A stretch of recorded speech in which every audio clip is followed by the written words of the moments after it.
Oh yeah. I guess the first thing we're gonna mount here is our ECU. 2 little bolt holes right through the middle of it, which is also kind of impressive that they managed to do that. I don't know where they found room in this thing to put bolt holes in the middle of the board. Slap our PMU in here next. Final piece of our glove box electronics package is our turbo lambic. And this, we're gonna have to space off of that glove box a little bit. Yep. Don't drop them. Yeah, probably shouldn't have done that. We're gonna have to space off of this glove box a little bit because we have the bolt heads coming through from our engine computer and we can't have these two things running into each other. Go ahead and slap our electronics package into our glove box. Now, I'm thinking since we don't have a module on this side, our best bet to run the wires is sweep them all this way and drill ourselves a big old hole right about there. As long as this TCU doesn't bash into the HVAC box that's behind it, it's gonna be good. Oh, it's right there. Perfect. Perfect. Look like a mad scientist. Thanks. I am a little bit. Yeah, I'm going mad here. We basically started out with a slew of wire and a couple connectors. Taking that and turning it into a working engine harness. And to do that, build myself a spreadsheet with all of my inputs, outputs, and wire colors and pins. And roughly translate that into this.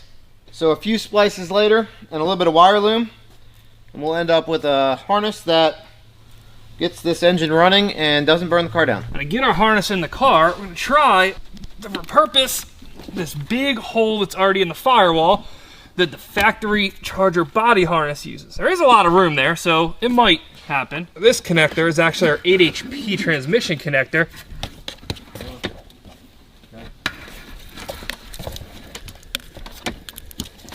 That is wiring.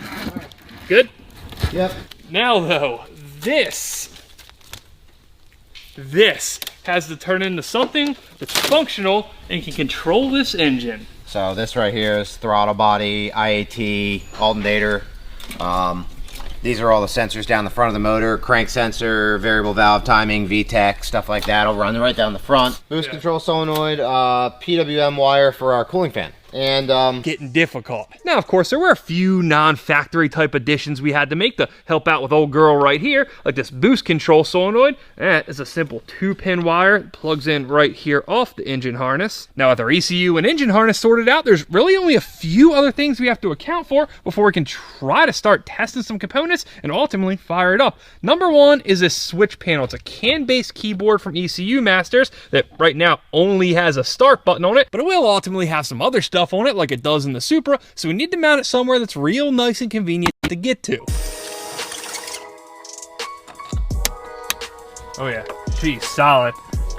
We can hit that nitrous button to boost up or whatever other dumb stuff we want to put over here. Now, with our switch panel taken care of, the last piece of our ECU Masters electronics package we need to worry about is our ADU, aka the Advanced Display Unit, aka our gauge cluster. And as tempting as it would be to just wedge it right there with the power steering column, so it just right in place, something tells me that ain't gonna last too long. And while I really would love to stick it back here in place of the factory cluster and build a real OEM type looking gauge setup, we on occasion, you know, once in a while, have had an electrical issue or two on these cars. So if there's one thing I've learned from messing with these Mopars, is that if there is a piece of factory electronics that you can leave in the car, you do it.